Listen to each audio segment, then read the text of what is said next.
पाकिस्तान के वफाकी दारुल हुकूमत इस्लामाबाद में खौफनाक धमाका हुआ है। अब तक जो इतलात है मैं आपके साथ शेयर कर देता हूँ। इस्लामाबाद का इलाका है रावल चौक, उसके करीब। ये कोई ज़्यादा दूर दराज का इलाका नहीं है। ये बाकायदा जो इस्लामाबाद के रेड जोन में इसकी आवाज़ सुनी गई है, और बहुत सारे ऐसे इलाके यहाँ करीब हैं, बड़े हसास मकामात। और यहाँ ये रावल डैम के नज़दीक मेरी, क्योंकि एहतशाम अब्बासी साहब ने बड़ा लंबा अरसा कवरेज की है इस्लामाबाद में, मेरी उनसे बात हुई तो उन्होंने मुझे एग्जैक्ट लोकेशन जो है वो बताई कि जनाब यहाँ पे ये सानिया हुआ है। तो इस्लामाबाद में इमाम बारगाह के ऊपर खुदकुश धमाका हुआ, और उस धमाके में 70 के करीब पहले बताया गया कि शहादतें हुई हैं, और ये पहले बताया था डीसी ने, लेकिन फिर उसके बाद उन्होंने अपने ट्वीट को डिलीट कर दिया। जो इन्फॉर्मेशन उन्होंने पास ऑन की थी उसे उन्होंने डिलीट कर दिया। डिप्टी कमिश्नर इस्लामाबाद ने अपनी बहुत सारी ट्वीट्स जिसमें वो धमाके के हवाले से अपडेट्स कर रहे थे, उन ट्वीट्स को एकदम डिलीट किया है। लेकिन अब तक हमारे पास जो अब मुसद्दका हुकूमत की जानिब से इतला आ रही है वो ये है कि 31 अफराद अब तक इस वाक़े में शहीद हो गए हैं, इस वक्त जो डाटा हुकूमत ने दिया है, जबकि इसमें जो ज़ख्मी है उनकी तादाद 170 के करीब है।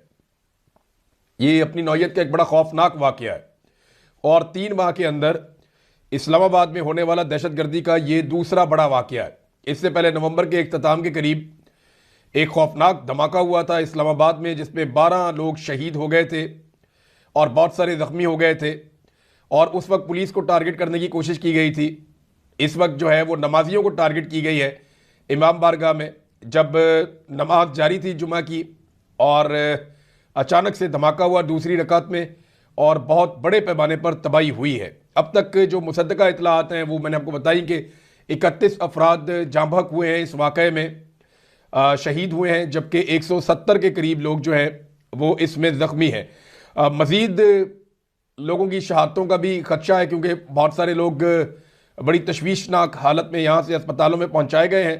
पिम्स अस्पताल में बड़ी तादाद में लोगों को लाया गया है। अब जो इस्लामाबाद के रहने वाले नौजवान हैं उनसे गुजारिश है कि वो खून के अतियात देने के लिए इस्लामाबाद के अस्पताल का रुजू करें, क्योंकि इस हवाले से कुछ उलमा इकराम ने और कुछ दीगर लोगों ने सोशल मीडिया के ऊपर भी ये अपील की है कि लोगों को ब्लड की ज़रूरत है, तो खून देने के लिए, खून के एहतियात देने के लिए अस्पतालों में आप जाएं।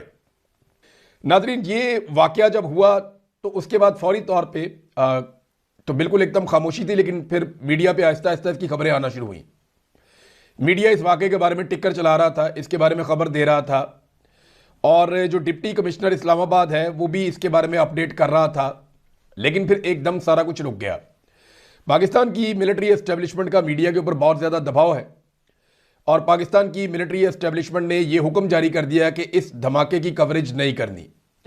हालांकि माजी में इससे बहुत कम शिद्दत के, बहुत कम नौयत के धमाके होते रहे, दहशतगर्दी के वाक़यात होते रहे, तो मीडिया चैनल्स अपने लोगोज इन्हें ब्लैक कर लेते थे, सयाह कर लेते थे गम के अंदर, और फिर एक मैराथन ट्रांसमिशन चला करती थी कि दहशतगर्दी का वाक़यात हुआ है, लिहाजा दहशतगर्दी को रोकने के लिए पूरी कौम को इकट्ठा होना चाहिए।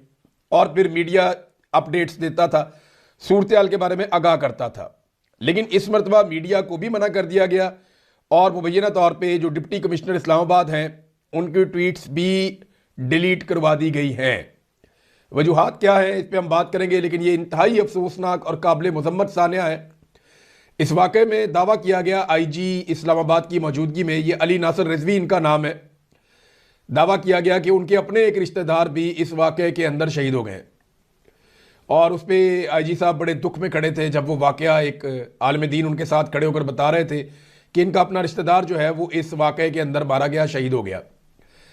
तो आईजी साहब जो है वो भी बड़े दिल गिरफ्तार हैं, बहुत परेशान है। लेकिन हैरत अंगेज़ तौर पे इसकी 3-4 चीज़ें मैं आपके सामने रखना चाहता हूँ। एक तो ये दहशतगर्दी का वाक़या दूसरा है, और इस्लामाबाद में हो रहा है, और उस वक्त हो रहा है जब उज़्बेकिस्तान के सदर पाकिस्तान में मौजूद हैं। तो हमारी इंटेलिजेंस एजेंसियां कहाँ हैं, यह है सबसे बड़ा सवाल। पाकिस्तान 25 करोड़ अवाम का मुल्क है, दुनिया की बेहतरीन फौजों में से एक फौज हमारे पास है, हमने बेशुमार बजट अपनी इंटेलिजेंस के लिए एजेंसियों को दे रखे हैं। वो इंटेलिजेंस एजेंसियां कहां गई? ये सवाल जब हमने बलूचिस्तान के हवाले से पूछा तब कहा गया ये गद्दार है। जब ये सवाल हमने कई मौकों पर पूछा तो कहा गया ये गद्दार है। जब कबायली इलाकों में दहशतगर्दी बढ़ी हमने तब ये सवाल पूछा, कहा गया ये गद्दार है। हमने जब ये पूछा कि बॉर्डर क्रॉस करके दहशतगर्द पाकिस्तान में कैसे आते हैं, जब ये सवाल पूछा तो कहा गया ये गद्दार है। और अब इस्लामाबाद में दूसरा दहशतगर्दी का बड़ा वाकया 3 महीने के अंदर हो गया, और ये तो इंतहाई खौफनाक वाकया है जिसके आदाद-ओ-शुमार अभी सामने आएंगे। अब इतने बड़े वाकये के बाद पाकिस्तान की इंटेलिजेंस एजेंसीज की नाकामी के ऊपर सवाल ना उठाया जाए तो क्या किया जाए? कोई भी मुहिब्बे वतन पाकिस्तानी होगा, कोई भी ऐसा पाकिस्तानी जो पाकिस्तान से वफादार है, वो ये सवाल जरूर पूछेगा कि इतना पैसा हम खर्च करते हैं, हमारी इंटेलिजेंस एजेंसियां दहशतगर्दी के वाकयात को रोक क्यों नहीं पा रही? खैबर पख्तूनख्वा में दहशतगर्दी हो रही है, नहीं रोक पा रही। बलूचिस्तान में लगातार दहशतगर्दी बढ़ती चली जा रही है, हत्ता कि पूरी एक ट्रेन को काबू कर लिया दहशतगर्दों ने, पूरी ट्रेन यरगमाल बना ली और वहां कत्लेआम किया, एजेंसियां कुछ ना कर पाई। उसके बाद जो है वो 12 शहरों के ऊपर एक साथ अटैक कर दिया गया, और अक्सर किसी ना किसी शहर को यरगमाल बना लिया जाता है। पूरा का पूरा बलूचिस्तान जो है वो नो गो एरिया बना हुआ है। आप सड़कों में ट्रेवल नहीं कर सकते, आप एक इलाके से दूसरे इलाके में जा नहीं सकते। शाम के वक्त आप कोयटा से बाहर नहीं निकल सकते, आप कोयटा के अंदर दाखिल नहीं हो सकते। बसें बंद कर दी जाती हैं, ट्रेनें बंद कर दी जाती हैं, इंटरनेट बंद कर दिया जाता है। इतनी बदतरीन सूरत हाल है, और पाकिस्तान की इंटेलिजेंस एजेंसियां मुकम्मल तौर पे नाकाम हो चुकी हैं। उन्हें चाहिए कि कोई जिम्मेदारी तो ले इस बात की। भाई जो लोग अभी काम कर रहे हैं वो लोग जिम्मेदारी लें और दूसरे लोगों को जिम्मेदारी दे दें। अगर आपसे काम नहीं हो रहा, या आप परफॉर्म नहीं कर पा रहे, या आपके ऊपर कुछ और दबाव है, तो आप साफ बात करें और जिम्मेदारी किसी और को दें। पूरी दुनिया में ऐसे ही होता है।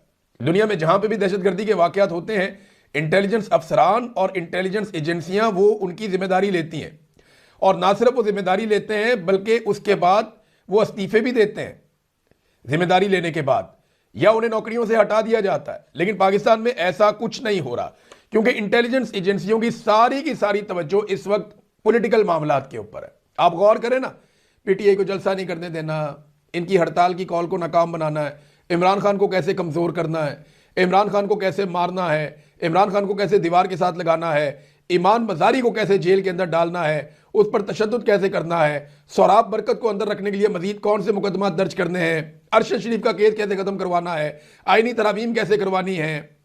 यानी यहां पे सारा का सारा मामला इंटेलिजेंस एजेंसियों का जुड़ा है सियासी मामले के साथ।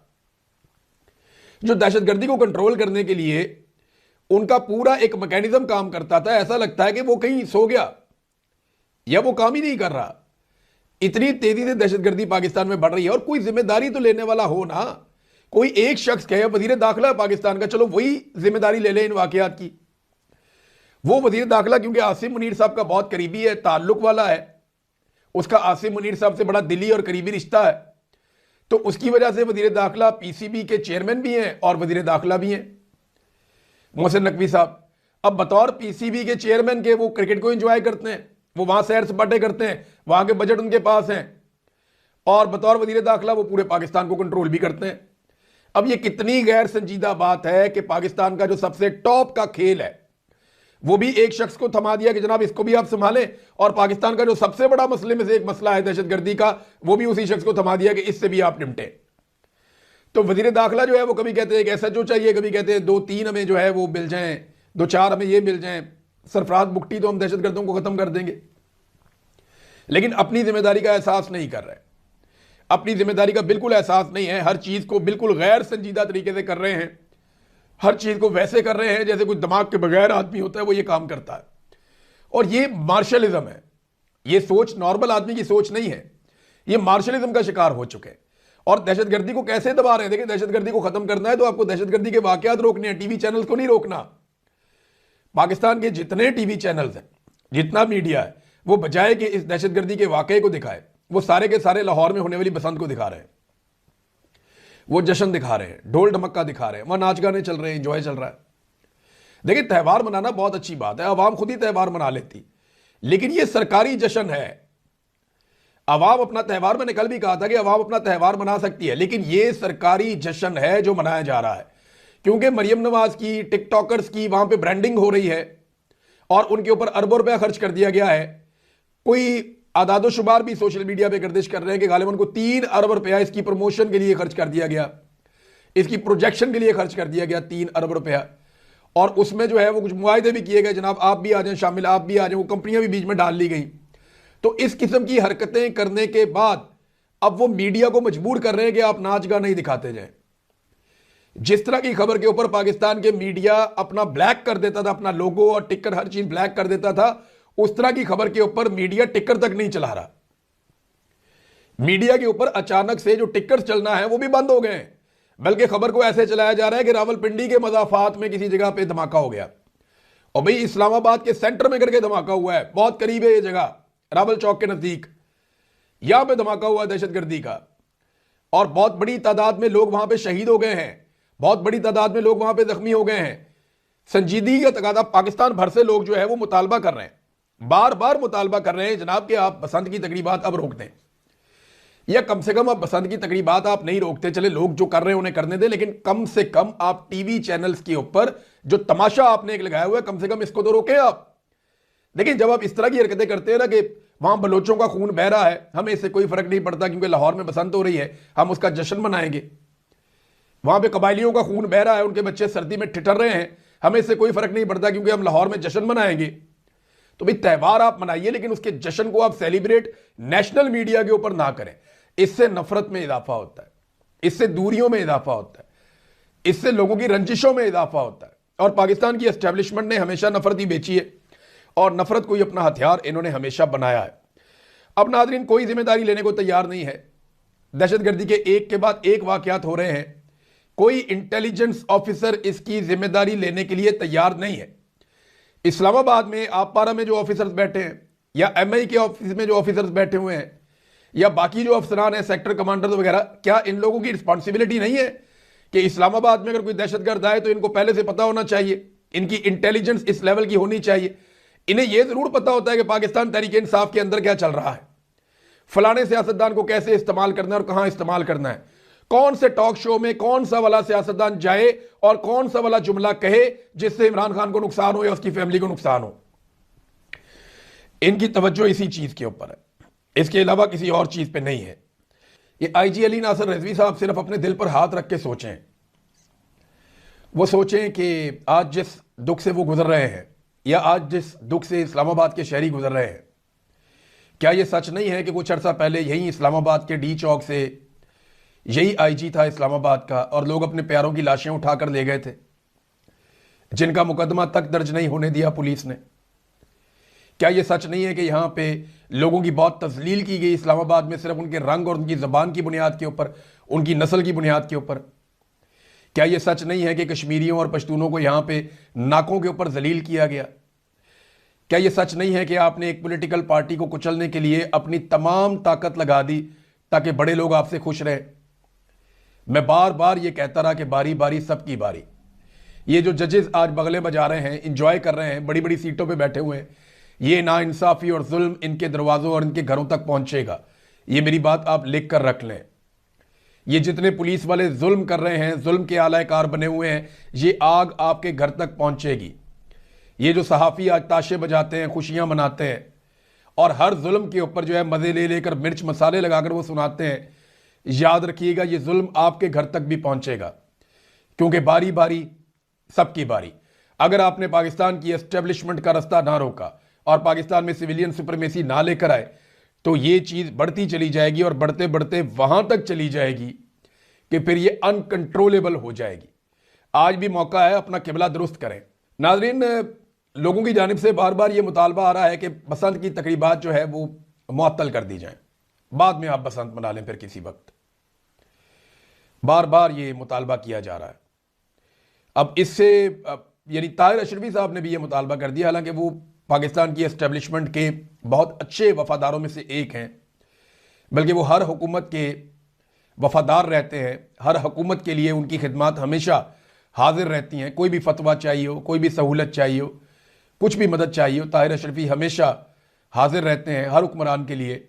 लेकिन ताहिर अशरफी साहब जैसा बंदा वो ये कहने पर मजबूर हो गया कि क्योंकि दहशतगर्दी का यहाँ एक बहुत बड़ा वाकया हुआ है, लिहाजा फौरी तौर पर बसंत की तकरीबात को मनसूख किया जाए। लेकिन मुझे ऐसा लगता नहीं है कि ये किया जाएगा, कि मरियम नवाज की ब्रांडिंग हो रही है और वो ब्रांडिंग बहुत ज़रूरी है। सोशल मीडिया पे दबाव लगातार बढ़ता चला जा रहा है और बसंत क्या मनाई जा रही है। बहुत सारे एरियाज से लोगों ने लाहौर में तस्वीरें भेजी हैं कि चंद एरियाज में बसंत हो रही है और ज़्यादातर लोग बसंत नहीं कर पा रहे। लोगों को आटे का बेचारों का, दाल का बेचारों को खाने के लाले पड़े हुए लोगों को, लोग बिजली के बिल नहीं दे पा रहे, आगे रमज़ान आ रहा है, जितना पैसा इन्होंने लगा दिया बसंत की मशहूरी के ऊपर या अपनी ब्रांडिंग के ऊपर, जितना पैसा इन्होंने खर्च दिया, जितना इन सेलिब्रेशंस के ऊपर, जश्न मनाने के ऊपर हुकूमत पंजाब ने पैसा खर्च दिया, यही पैसा खर्च करके ये बेशुमार लोगों के घरों में राशन डाल सकते थे रमज़ानुल मुबारक के लिए। देखिए, अब लोगों को कह दीजिए बसंत आ रही है, ये दिन आपके बसंत के, हम पैसा कोई खर्च नहीं कर रहे। सरकार को सिर्फ अवेयरनेस देनी होती है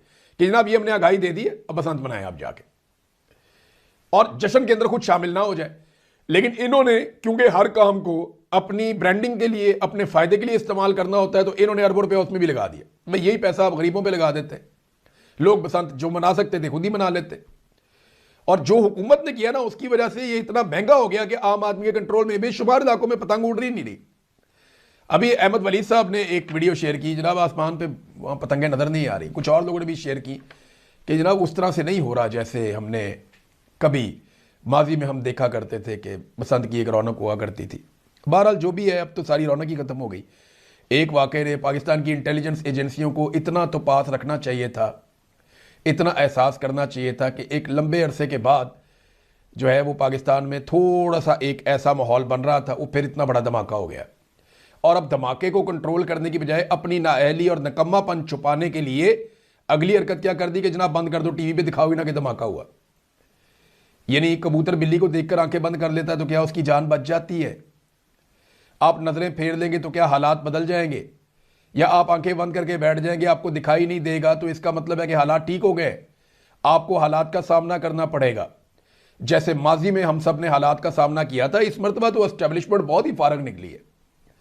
माजी के जर्नैलों ने इन चीज़ों का सामना किया था, चाहे जैसे भी थे, बुरे थे भले थे, उन्होंने सामना किया था। ये लोग तो हर चीज़ से भाग जाते हैं, किसी चीज़ का सामना ही नहीं करते, किसी चीज़ को फेस करने के लिए तैयार ही नहीं है। बहुत अफसोसनाक सूरत हाल है। एक वीडियो नादरीन गर्दिश कर रही है,